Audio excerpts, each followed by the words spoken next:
বাবা, নামাজের সময় হয়েছে, নামাজে চলেন। তুই যা, আমার এখনো সময় নেই, আমি পরে পড়ে নিব।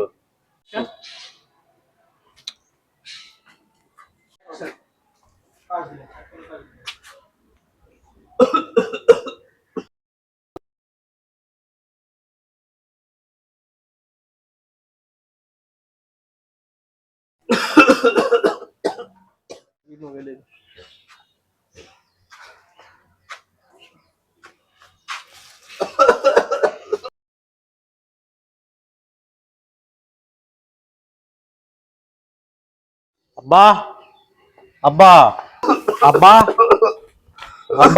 বাবা, বাবা, আমার অবস্থা ভালো না।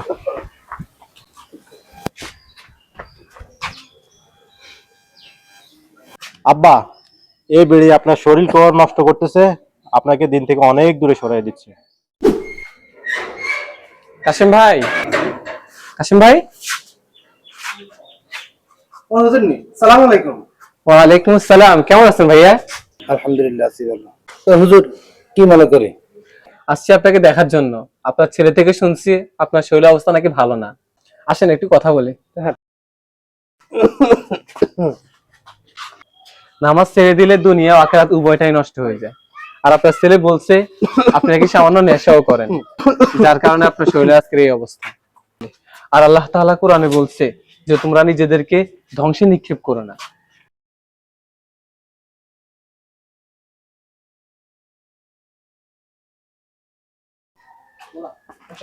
বাবা তুই কই যাস? মসজিদে। বাবা আমিও যাব মসজিদে। বাবা, তুমিও যাবে? হ্যাঁ আমিও যাব বাবা। আচ্ছা ঠিক আছে, চলেন।